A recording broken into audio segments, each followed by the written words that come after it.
the lady looked at my passport and told me to get to this side. And then there was this officer who came to me and he took me to a room. Now, this room, many people who went to the US might be familiar with that room. Recently, I became a European citizen. After living in the small little tiny country called Estonia for the past 9 years, I was finally granted Estonian citizenship. This has been quite an achievement, and I have talked about it in one of my previous videos. But what does it mean in reality? I mean, having an Estonian passport, how does it translate to actually helping you travel? Now, I have been fortunate as well that while on my previous passport, the Pakistani passport, I was able to travel quite a bit as well. And in this video, I want to give you a contrast of what does it mean to travel on one of the world's most weak passport and one of the world's most powerful passport. Let's go. So if you are new to this channel, I would really recommend that you like and subscribe and share to make sure that these kind of topics are talked about. I often feel on YouTube that much of the immigrant and the developing world perspective is not talked about. I mean, these topics are generally not interested to Western people because, of course, nobody cares about what your passport is because they all have pretty much very powerful passports. But this is a huge topic among the developing country. In fact, one of the biggest reasons why people risk their lives and immigrate and seek asylum to all these developing countries. So that aside, let's go on to the main topic of the video, traveling. So before I begin, let's give you a brief recap of what is the difference between a Pakistani and an Estonian passport. So Pakistan ranks 104th in the global passport rankings, and you can visit a total of 33 countries with Pakistani passport visa free. As you can see, Pakistan is ranking quite bad. I mean, if you look from the top, it's probably down in the bottom 5. So there you have it. Now, the Estonian passport is a European passport, which means that you are also a European citizen.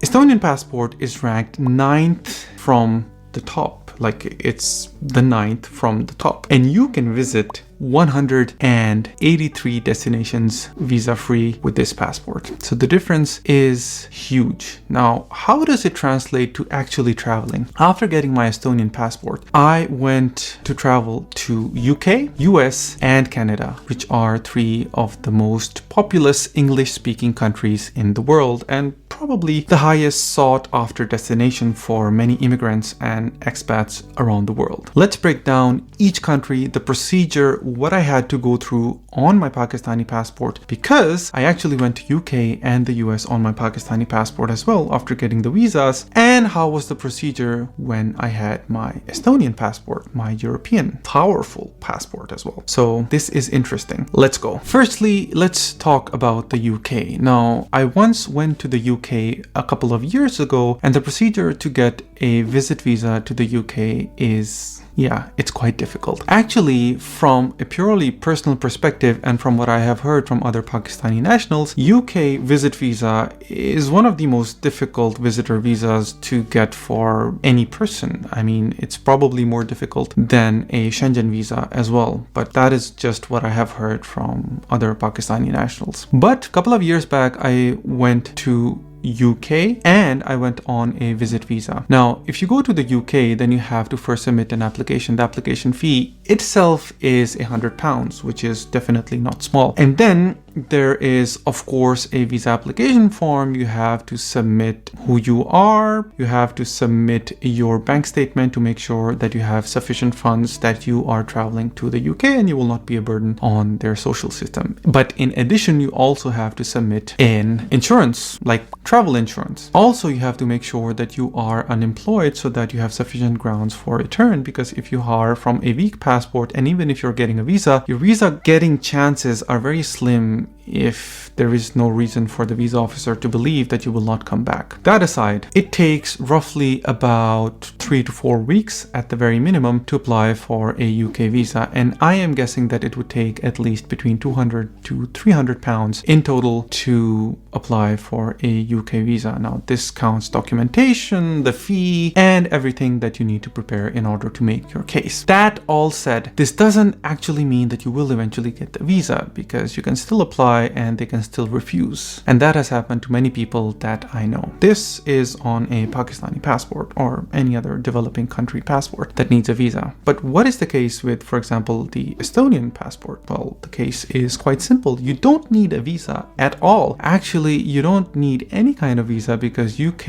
and Europe has a travel arrangement and you can travel freely to the UK for visit purposes. So on one side we have at least £200 and on the other side we have £0, right? So that was the first thing. Now the second thing is, apart from the visa application and all that, is the psychological effect of having a powerful passport, because of course traveling on a weaker passport coming from a developing country, there's always this sword hanging above your head because you are used to being randomly searched, you are used to being pulled away from the normal crowd of the people and then being interrogated. Now my experience has not always been bad. I mean, I have been very, very lucky in that regard as well, but there's always this fear that you have on your head that anytime something can go wrong and they can pull you aside just because you have a weaker Pakistani passport and because the reputation is so bad, you will be refused to enter, which is a valid fear. So how was my experience at the UK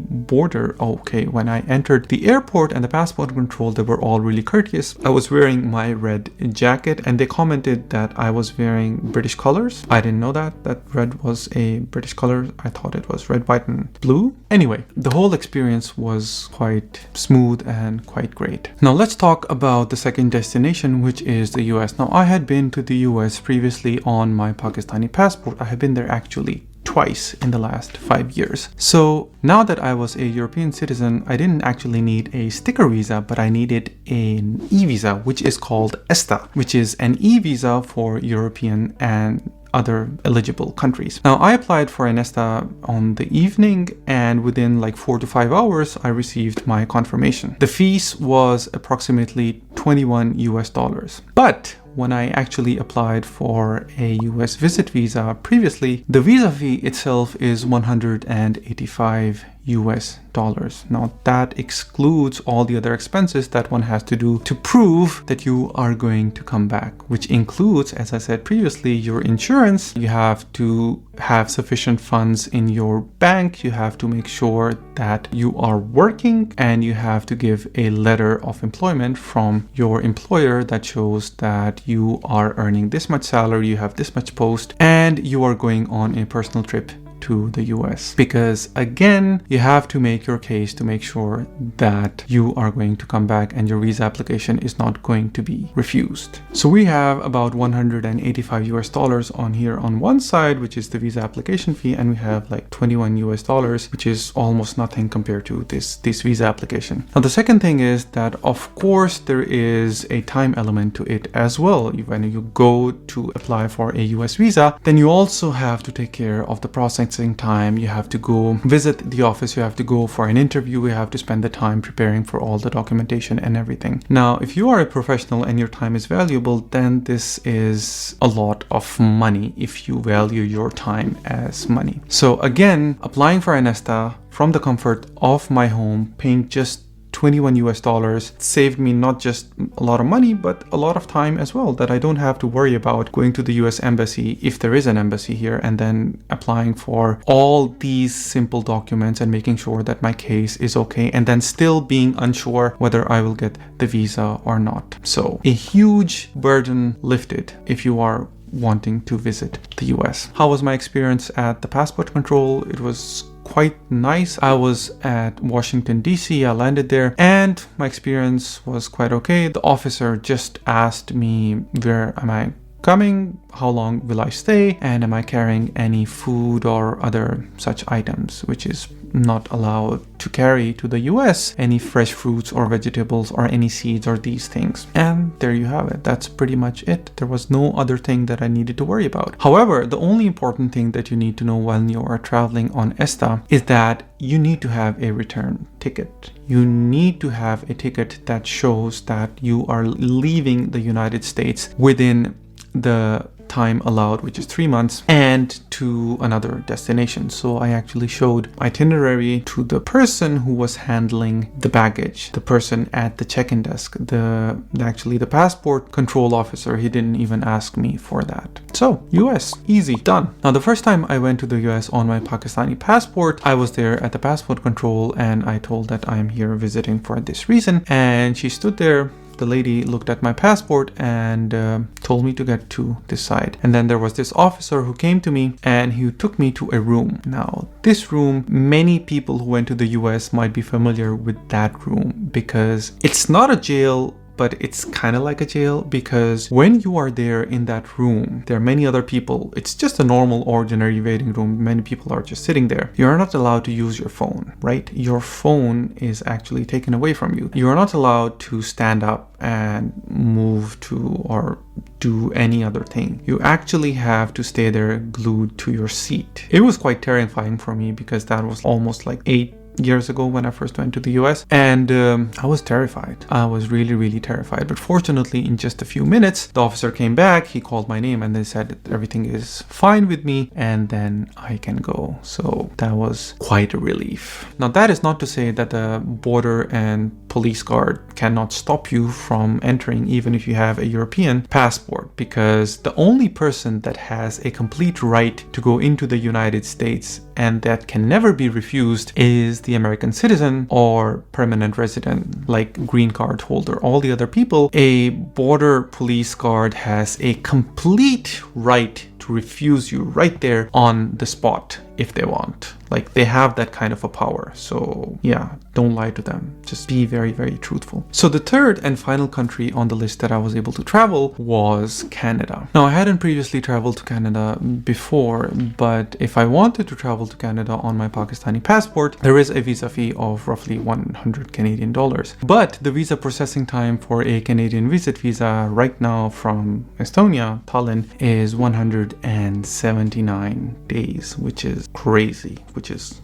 clearly crazy. So obviously I would have had to wait for 179 days and I would have had to give a fee of 100 Canadian dollars, not to mention all the time that I would like to spend on preparing the documentation, making sure that everything is okay, and then finally getting the answer to whether or not I will get a Canadian visit visa. But on my Estonian passport, actually, I don't need a visa, with a catch. If I cross Canada, or if I enter Canada through a land border from the US, for example, then my Estonian passport is sufficient for me. Like, I don't need a specific visa. But if I am to enter Canada through an airport, like through an airline, then I would need an e-visa, which is called an ETA. And that is also an electronic visa, which I got in like 4 hours, like the same day. I just applied it online, uploaded all the necessary details, and it was there. Guess what is the fee for a ETA Canadian visa? It's 7 Canadian dollars. 7 Canadian dollars and 100 Canadian dollars. Like, can you believe that? Just blows my mind. There you have it. The reason why I wanted to share this video and I share my experiences is how different these two worlds are. My conclusion after traveling to all these countries and coming back to Estonia is quite literally there is a difference of night and day between traveling on a weaker passport and traveling on a stronger passport. I mean, weaker passport holders are usually poorer countries, and it boggles my mind that these people actually have to pay more, spend more money, spend more time to visit these big countries as compared to people in the developed countries, like,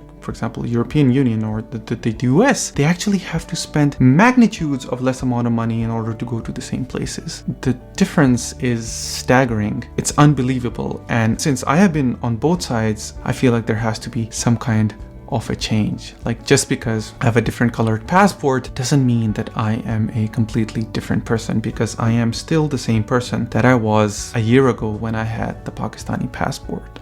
Nothing much has changed except just the color of the book, the passport that I have, and that has in turn opened so many doors for me that are closed to people who were just born in a different country than you. Let's leave it at that. Please comment down below, share your thoughts, like the video, subscribe the channel, make sure that you ring the bell so that you have notification for every new video that I upload. I'm back and I hope to upload every week regularly. So take care, bye bye, and I wish you all the best on this journey called life. Take care of the people around you, and let's go.